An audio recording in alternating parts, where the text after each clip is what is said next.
can't steer it or stop it, and the Underminers escape. We'll have to stop it from... Bob, the monorail!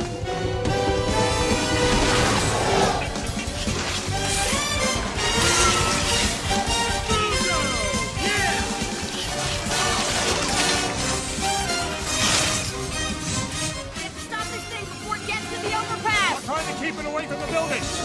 Oh, the Underminer! Watch after Jack Jack. I thought we were gonna go. You heard your mother. Trampoline me. We meet again.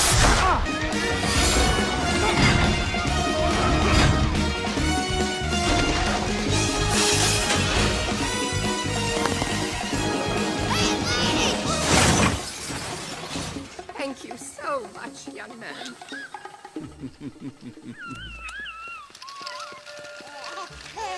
What? Violet?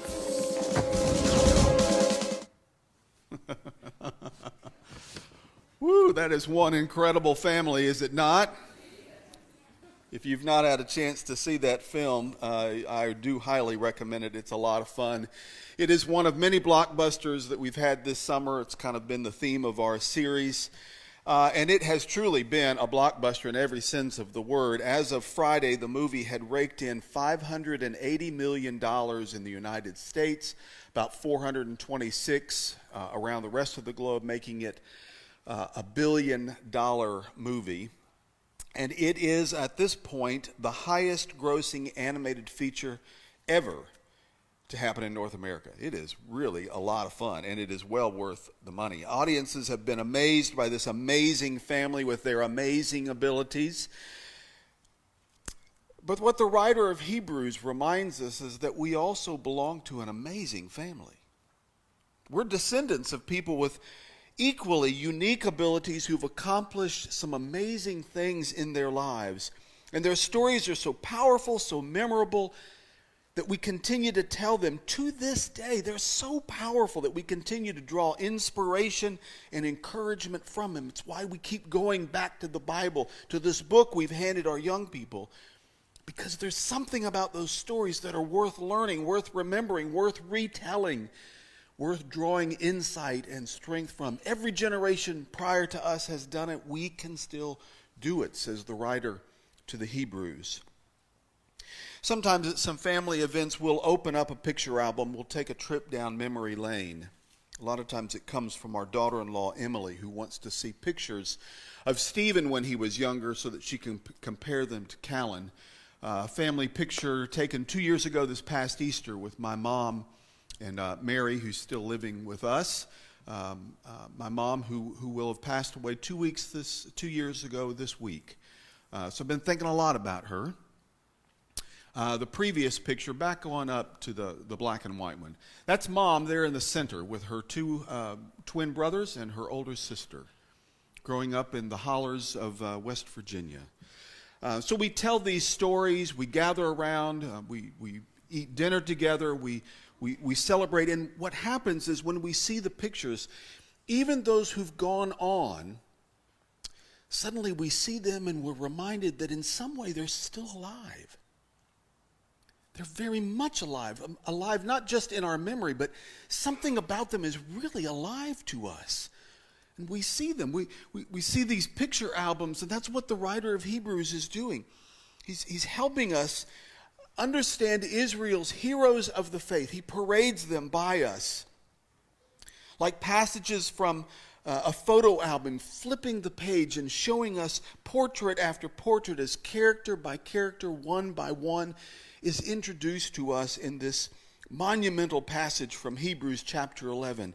And then there are so many of them, their stories so powerful, says the writer, that you get to chapter 12 and he just sums it up and says, therefore we're surrounded by this great cloud of witnesses. This amazing group of people who surround us, still very much alive in the writer's mind, looking down on us, helping us, encouraging us.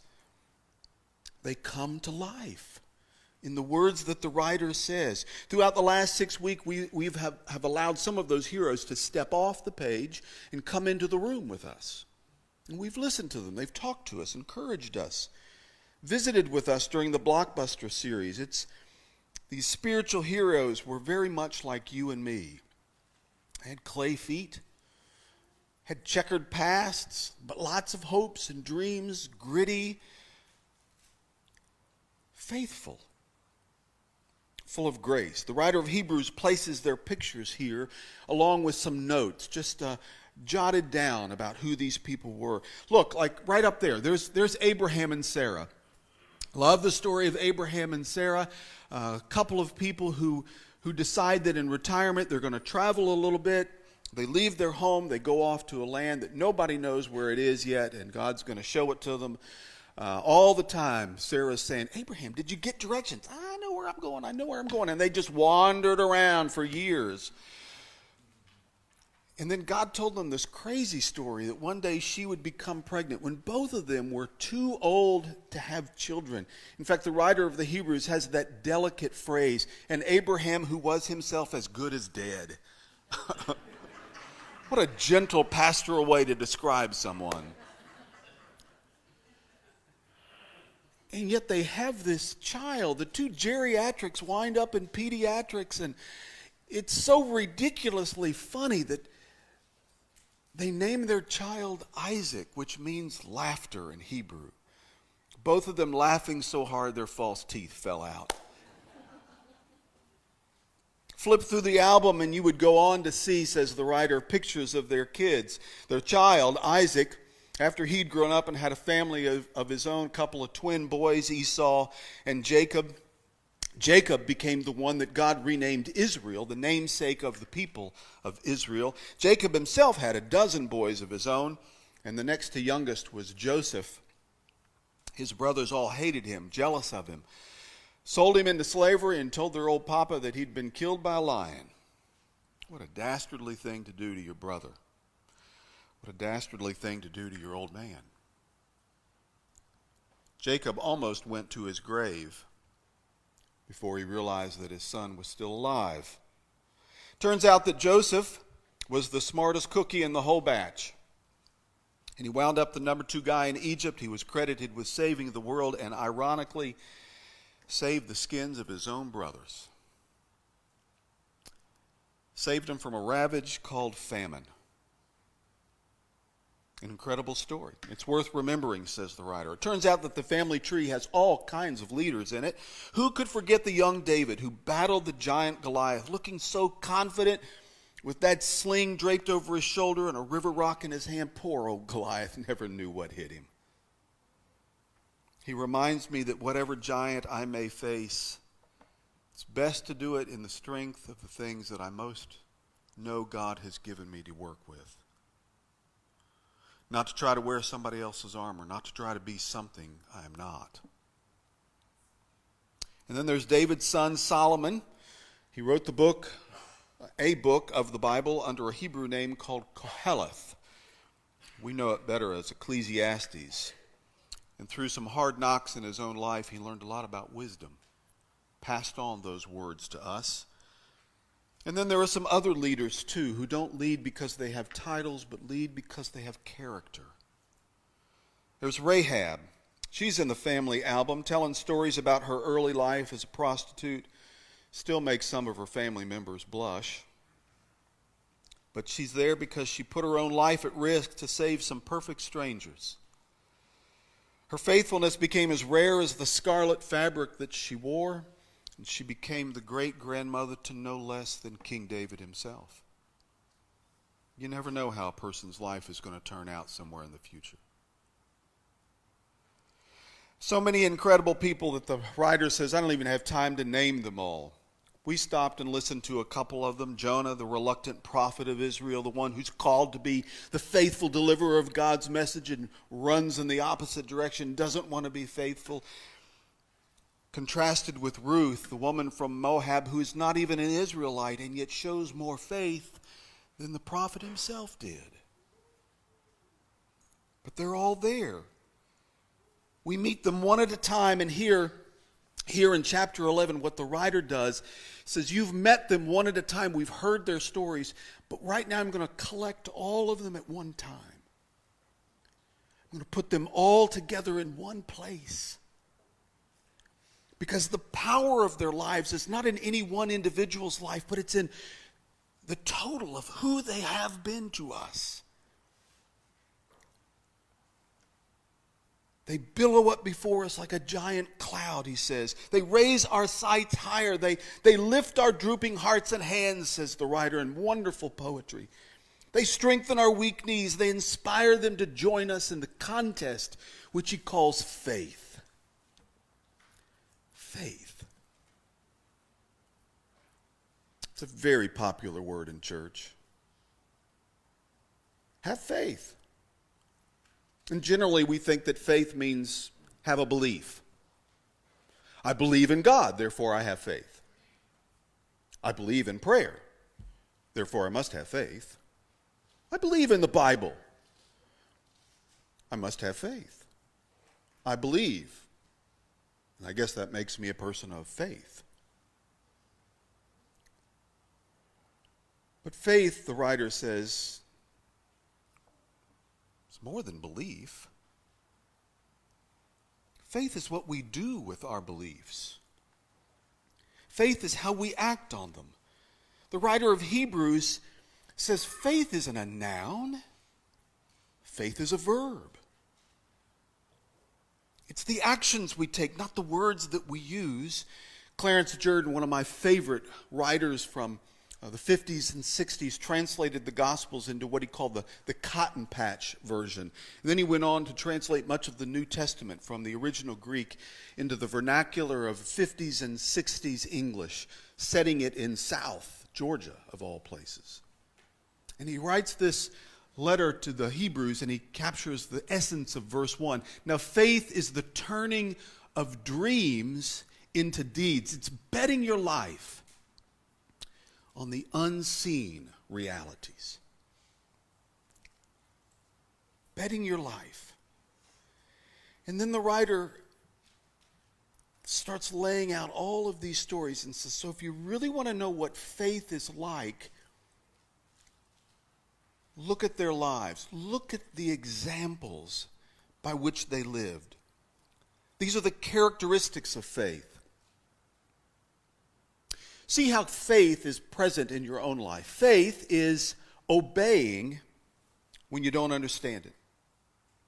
Imagine being told to leave what is all familiar to you, where your family roots are, the land that you know, the land that you're supposed to inherit, and choosing to move to a place that you don't even know exists. And yet you go. That's faith, says the writer. Faith is daring to believe that a stone and a slingshot are greater than a giant and a sword. Faith acts hopefully, even when it doesn't make sense. Faith is acting selflessly when you can't see the benefit. Like Rahab, who acts courageously in hiding the Israeli spies at great risk to herself. And then tying that scarlet cord in her window, trusting that she and her family will be spared when the walls of Jericho come tumbling down. She has no guarantee, just their word, that they'll protect her. And as the walls come tumbling down around her and the Israeli soldiers are running rampant through the city of Jericho, comes the bursting through of the door and the Israeli spies themselves, rescuing her and all of her family. It's faith. Acting selfishly even though she didn't know if it would be to her benefit. Faith is giving when we don't have it. Like taking that promised child that came to Abraham and Sarah, the child who was their future, the one who would make it possible for their descendants to be as numerous as the stars of the heavens themselves. And take your child, your only son, and offer him to me as a living sacrifice on a mountain.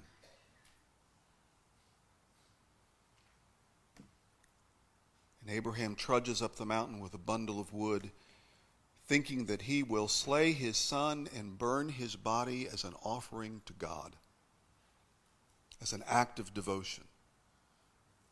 And it's only at the moment when he raises the knife that God says, I see now that you would hold nothing back. But he gave it when he didn't have it to give. Because if Isaac dies, there is no more future for Abraham.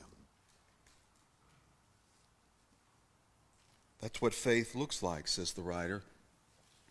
Faith is persisting when I don't feel like it, like Ruth, who experiences great loss in her life and despite it remains faithful to her mother-in-law, Naomi, and to the memory of her late husband, Naomi's son. Day in, day out, goes out into the field, harvests grain to make their daily bread. Often faith is not something spectacular. Sometimes it's just ordinary things that we do every day, even when we do not feel like doing them. We all have days when we think, I just give up. I don't see the value, and we can't see the future. Tomorrow's not promised. We don't know what this will bring. We don't know if there's going to be any fruit to these labors. But sometimes we discover that the fruitfulness is just in the day itself. It's simply holding steady when everyone else would quit, to serve and to share and to love and to hope when the circumstances would tell us it is not worth it.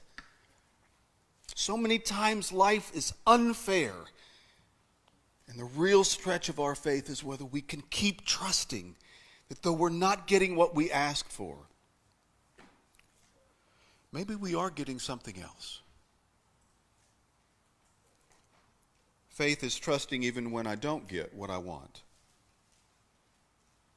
Having faith doesn't mean you get what you want, and the way it happens as you've asked for it to happen. That's the rub of faith. It's the rub of life. All these faithful ones died without receiving what God had promised, says the writer, but they saw it from a distance and welcomed the promises of God. In other words, all the heroes of the faith never got the full picture. Never had all their questions answered. Never had everything work out to make sense. Never got everything back that they had paid out and sacrificed. But they did it in anticipation that somehow God will work all things for good for those who love God and are called according to his purpose. That's faith. To act on those words when they don't make sense, when we don't have even the faith we think to do them. Now the writer of Hebrews says it's our turn, your turn, my turn. Therefore, since this is true, let us. In seminary, I learned that's one of the horticultural phrases of Scripture. It's a let us passage.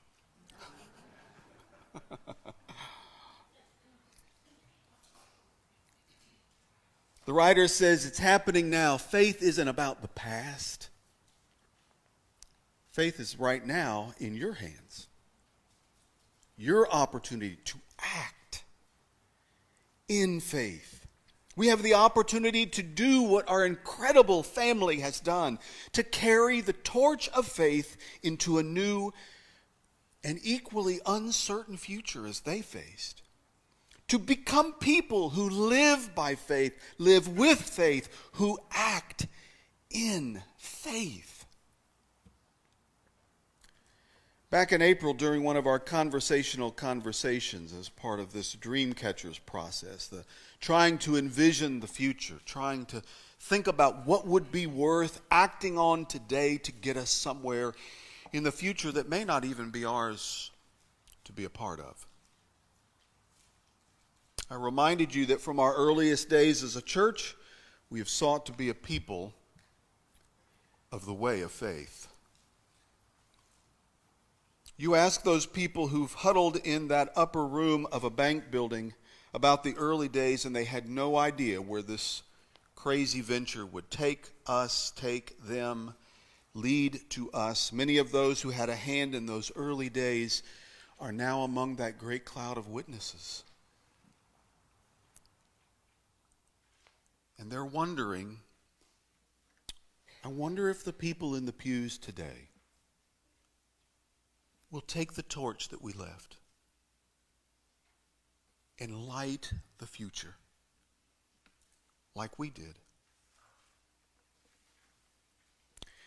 We set out to be a different kind of church, welcoming and inclusive and missions-minded and servant-hearted. And some of those choices led us to be called Heretic Baptist Church. Sometimes I wish we would just change our sign to that, because I wear it as a badge of honor. Jesus himself was called a heretic.